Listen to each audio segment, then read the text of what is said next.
बिस्मिल्लाहिर्रहमानिर्रहीम, अस्सलाम वालेकुम। मैं असदुल्ला खान हूँ। बारिशें इस वक्त एक इम्तहान बनी हुई हैं। इस वक्त इस्लामाबाद में भी बारिश हो रही है और सैलाब का ख़तरा भी टला नहीं है, बल्कि कुछ जगहों पर तो ऐसा लगता है कि सैलाब की पीक देखना अभी बाकी है। और हम देख रहे हैं कि जो सिंध है वो इस वक्त ख़तरे से दो चार है। 7-8 दिन में शायद वहाँ पर कोई 8-10 लाख क्यूसिक पानी सक्खर पहुँचना है, सक्खर बैराज पे पहुँचना है, तो वो सिंध में तबाही मचा सकता है। इसका ख़तरा पैदा हो चुका है। फिर सतलुज में भी इस वक्त जो है वो सैलाब का ख़तरा है। कई जगहों पर बहुत ज़्यादा अभी भी सतह बुलंद है पानी की और पीछे से भी पानी का रैला आ रहा है। चनाब में भी ऐसी ही सूरत हाल है। जनूबी पंजाब से भी ख़तरा टला नहीं है। और जहाँ जहाँ पर सैलाब ने तबाही मचा दी है, जहाँ से गुज़र गया है सैलाब, वहाँ पर भी आप नहीं कह सकते कि अभी मज़ीद पानी नहीं आएगा। जैसे रावी है तो बारिशें चूँकि मुसलसल हो रही हैं, ज़्यादा पानी जो है वो दरियाओं में आ रहा है। इंडिया मज़ीद पानी छोड़ सकता है, इस बात का ख़तरा भी मौजूद है। लाहौर के किनारे पर जो सोसाइटियाँ आबाद हुई हैं, मैं पिछले 3-4 दिन से उस पर बात कर रहा हूँ और आप यकीन कीजिए मेरा ये सिर्फ़ एक ही नुक्ते पर बार बार बात करने का मकसद ये है कि वो लोग जिन्होंने हुकूमत के झांसे में आकर या हुकूमती दस्तावेज़ात के झांसे में आकर अपनी इन्वेस्टमेंट की, उन बेचारों का क्या कसूर है। यहाँ पर 5 मरले का घर लोगों की ज़िंदगियाँ ले जाता है। 5 मरले का घर इंसानों की ज़िंदगी ले जाता है, यानी पूरी उम्र लगती है 5 मरले का घर बनाने में, पूरी ज़िंदगी लगती है। मैं अक्सर अपने दोस्तों को एक वाक़या सुनाया करता हूँ, आज आपके साथ भी शेयर करता हूँ। मैं जब ज़माने नौजवानी में, यानी जब मैं 20-22 साल का था, तो मैं पार्ट टाइम एक कॉलेज में पढ़ाया करता था। बिल्कुल यंग था, 20-22 साल मेरी उस वक्त उम्र थी और मैं कॉलेज में पढ़ाता था।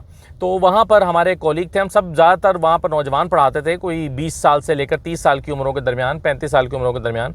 लेकिन हमारे कॉलीग जो इंग्लिश के टीचर थे उनकी उम्र तकरीबन 46-47 साल के करीब होगी, यानी 45 से 50 के दरमियान शायद उम्र होगी। तो कॉलेज का एक ट्रिप गया मालम जब्बा, मुझे ये भी याद है। तो मालम जब एक ट्रिप गया तो वहाँ पर वो बच्चों की तरह खुश हो रहे थे। बर्फ़ पड़ी हुई थी, मार्च का शायद महीना था, बर्फ़ पड़ी हुई थी, बच्चों की तरह खुश हो रहे थे। और मैंने बातों में जब मुझसे बात हुई तो आफाक साहब उनका नाम था। तो आफाक साहब ने कहा कि मैं पहली मरतबा ज़िंदगी में ट्रिप पे निकला हूँ। तो मैंने उनसे कहा कि पहली मरतबा क्यों, आप सारी उम्र आपने कोई ट्रिप नहीं किया। तो उन्होंने मुझे कहा कि जब मेरी शादी हुई तो मैंने और मेरी बीवी ने फ़ैसला किया कि हमारा अपना घर होना चाहिए। उसके लिए फिर हमने पढ़ाना शुरू किया और शाम में घर में ट्यूशन सेंटर खोल लिया। तो ट्यूशन सेंटर से छुट्टी हो नहीं सकती और कमेटियाँ डाली, पैसे जमा करना शुरू हो गए। तो अब करते करते माशाल्लाह हमारा 5 मरले का घर बन गया है। और अब जो है वो मुझे मेरी मिसेज़ ने कहा कि जाओ आप ट्रिप जा रहा है, आप घूम के आओ। तो मैं पहली मरतबा मुझे ये फ़ुर्सत मिली है कि मैं घूमने के लिए आया हूँ। तो मैं नौजवान था उस वक्त, मैं बड़ा हैरान हुआ कि एक शख्स ने पूरी ज़िंदगी अपने 5 मरले के घर के लिए वक्फ कर दी। ज़िंदगी इतनी कीमती चीज़ है, 5 मरले से भी ज़्यादा कीमती है। तो मैं बड़ा परेशान हुआ। बहरहाल बात आई गई हो गई। ख़बर ये नहीं है, ख़बर ये है कि ठीक 1 हफ़्ते के बाद हम वापस आए। मुझे किसी दोस्त का फ़ोन आया, उन्होंने कहा कि आफाक साहब को हार्ट अटैक हुआ और डेथ हो गई है। और आफाक साहब की डेथ हो गई। मैं बहुत अरसा ये सोचता रहा और आज तक भी मेरे जहन में ये नक्श जाता नहीं और सवाल पैदा होता कि यार 5 मरले का घर इतना इंपॉर्टेंट है कि उसके लिए इंसान अपनी ज़िंदगी दे दे, पूरी ज़िंदगी उसके लिए वक्फ कर दे। तो इसीलिए मैं हमेशा ये भी कहता हूँ कि यार आपको अपनी ज़िंदगी के लिए टाइम देना चाहिए। लेकिन बहरहाल हैविंग सेड दैट, मैं ये कहूँगा कि फिर भी लोग अपने ज़ाती घर और छत के लिए अपनी पूरी ज़िंदगी की जमा पूंजी लगा देते हैं। इसलिए मैं तकलीफ़ में मुब्तला हूँ और 3-4 दिन से मुसलसल एक ही मौजू पे वीलॉग्स कर रहा हूँ। और इसीलिए मैंने रूडा पे भी बात की कि रूडा आखिर कहाँ था, रूडा ने ऐसा क्यों किया और रूडा का ऐसा प्लान क्या, एक्चुअल मास्टर प्लान क्या था। और रूडा पे मैंने 2-3 वीडियोज़ इसीलिए की हैं। अब डॉक्टर नबीहा का भी घर मेरा ख्याल है पाक व्यू सोसाइटी में 5 मरले का है या शायद 7 मरले का होगा, इससे बड़ा नहीं है मैं जहाँ तक मेरा ख्याल है, क्योंकि जिस ब्लॉक में वो रहती हैं वहाँ पर इतने ही मरले के प्लॉट्स हैं। तो इन लोगों ने बेचारों ने अपनी मेहनत से ये घर बनाया है। कोई किसी ने इनको तोहफे में नहीं दिए हैं। डॉक्टर आरफा सिद्दीकी का घर, मैं एक वीडियो देख रहा था, आरफा सिद्दीकी जो डॉक्टर आरफा नहीं, आरफा सिद्दीकी जो सिंगर हुआ करती थी और एक्ट्रेस हुआ करती थी, वो भी इसी सोसाइटी में रहती हैं। और उनके घर से जब पानी निकल गया है तो पानी क्या आसार छोड़ कर गया है, इस जगह पर क्या आसार छोड़ कर गया है वो आप देख सकते हैं।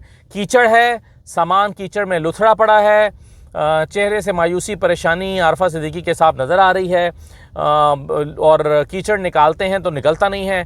फर्नीचर तबाह बर्बाद हो चुका है। दरिया अपने साथ पानी अपने साथ मिट्टी लेकर आता है, कीचड़ लेकर आता है। जिन लोगों के घरों में पानी गया है, मैं पहले से कह रहा हूँ कि उनका जो सामान है उसका कुछ नहीं बचेगा, वो अब काबिल इस्तेमाल सामान नहीं रहेगा।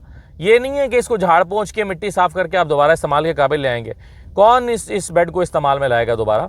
तो ये जो सूरत हाल हम सैलाब के उतरने के बाद, जिन घरों से सैलाब उतर गया है उसके बाद देख रहे हैं, ये बहुत तकलीफ़ दे मनाज़िर हैं। और लोगों ने अपनी ज़िंदगी भर की जमा पूंजी के साथ जो है वो ये सामान जमा किया होता है। और जिस तरह से, जिस तकलीफ़ से, आप मेरे घर में पिछले दिनों लाइट ने झटका मारा, 2-3 चीज़ें जो हैं वो उस लाइट के एक झटके की वजह से उड़ गई।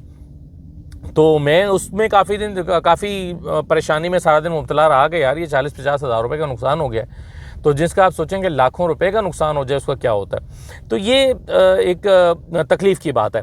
दूसरी तरफ हमारे हुक्मरानों की आनियाँ जानियाँ ख़त्म नहीं हो रही। हमारे हुक्मरानों की जो है वो फ़ोटोशूट ख़त्म नहीं हो रहे। अब मरीम नवाज़ साहिबा जो चीज़ें करती फिर रही हैं, एक तो मुझे ये समझ नहीं आती कि आज तक के हुक्मरानों के खुद के जाके फ़ोटोशूट कराने का क्या मतलब है, और इससे मकामी लोगों को क्या फ़ायदा होता है। कोई फ़ायदा नहीं होता, उल्टा सारा प्रोटोकॉल लगता है, तबाही बच जाती है, और वहाँ जाके फ़ोटोशूट कराते हैं, 2-4 लोगों से बातें करते हैं। क्या इससे होता है? एक्चुअली तो होना ये चाहिए कि आपका गवर्नमेंट का सिस्टम इतना मजबूत है कि असिस्टेंट कमिश्नर लोगों की मदद के लिए खड़ा हो, डिप्टी कमिश्नर मदद के लिए खड़ा हो, आपकी ब्यूरोक्रेसी सारी मदद के लिए खड़ी हो, और ऑटो पे सारा सिस्टम हो रहा हो। अगर हो रहा हो, यकीन करें कोई बंदा शिकवा नहीं करेगा कि जी हमारी चीफ मिनिस्टर हमारे पास नहीं आई। लोग शिकवा तब करते हैं जब उन्हें कुछ नहीं मिल रहा होता, फिर वो कहते हैं हमारे हुक्मरानों ने हमें पूछा नहीं है, हमारे MP MNA ने पूछा नहीं है। जब उन्हें उनकी दहलीज पर हर सहूलत मिल जाए, रेस्क्यू की फैसिलिटी मिल जाए, जब उनको उनकी दहलीज के ऊपर फूड मिल जाए, शेल्टर मिल जाए, तो कोई नहीं कहता कि जी मरीम नवाज़ हैं। यानी आप सोचें कोई कहेगा कि जी मुझे खाना तो मिल रहा है, रेस्क्यू भी मिल रहा है, मेरे जानवर भी बच गए हैं, मुझे भी निकाल लिया गया है, मैं अल्हम्दुलिल्लाह ठीक रह रहा हूँ, मगर मेरा शिकवा ये है कि मरीम नवाज़ क्यों नहीं आई। कोई नहीं कहेगा। शिकवा वो करते हैं जिनको कुछ मिलता नहीं है, जिनके पास कोई आया नहीं होता। और मरीम नवाज़ जहाँ जा रही हैं, उल्टा एडमिनिस्ट्रेशन में मुदाखलत कर रही हैं, मसाइल पैदा कर रही हैं। एक तो ये लंबा चौड़ा प्रोटोकॉल है। आप ये प्रोटोकॉल देखें ना, आपको अंदाज़ा होगा कि एक लंबा चौड़ा प्रोटोकॉल है, गाड़ियाँ गुजर रही हैं, भागती दौड़ती, प्रोटोकॉल लगा हुआ है। और इस प्रोटोकॉल में जो है वो सारी एडमिनिस्ट्रेशन मसरूफ़ हो जाती है। फिर मरीम ने जहाँ आना होता है उनको ब्रीफिंग दी जानी होती है, commissioner, deputy commissioner, assistant commissioner, पूरी टीम, DPO, पुलिस, सारे अफसरान वहाँ पर बिजी हो जाते हैं। वो एक दिन जब, यानी मरीम नवाज़ साहिबा कल कसूर में थी, अब कसूर में जब तक वो रही हैं कोई अफसर काम तो नहीं कर सका होगा। आप सोचें ना, कोई अफसर काम कर सका होगा? कोई अफसर काम नहीं कर सका होगा, क्योंकि वो खड़े थे, अपनी ड्यूटी दे रहे थे। कि वो ना होते तो चीफ मिनिस्टर साहबा कहती कि फ़लाँ अफसर क्यों नहीं है यहाँ पर मौजूद।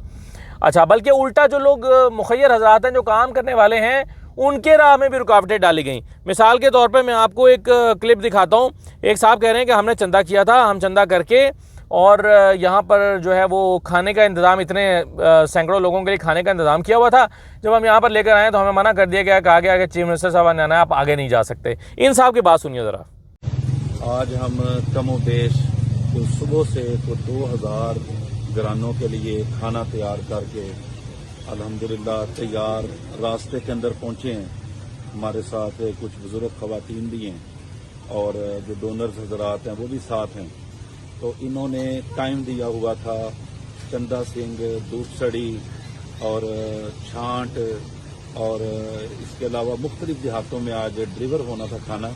लेकिन आज पता चला है कि मरीम नवाज साहबा वज़ीर आला पंजाब यहाँ तशरीफ ला रही हैं। तो वो लोग इस वक्त भूख से निडाल हैं, जिनके पास हमने एक वक्त का खाना लेकर जाना था, हम उनको खाना भी नहीं पहुंचा पा रहे हैं। मैं समझता हूं कि वज़ीर आला से और जितने भी वज़रा या VIP लोग आते हैं, आएँ, ज़रूर आएँ, आपका हक है, विजिट करें, लेकिन सादगी से आएँ। ये जो प्रोटोकॉल है ये आम दिनों की बात है। सैलाब के अंदर इस प्रोटोकॉल के साथ सैलाब मुतासरीन की मुश्किलात के अंदर बेपनाह इजाफा होता है। आप देख रहे हैं यहाँ कितनी दूर तक जो है ना लोगों की कतारें हैं, रुकी हुई हैं और लोग जो हैं वो परेशान हैं। तो इस हवाले से ये जो है ना मुश्किलात में इजाफा।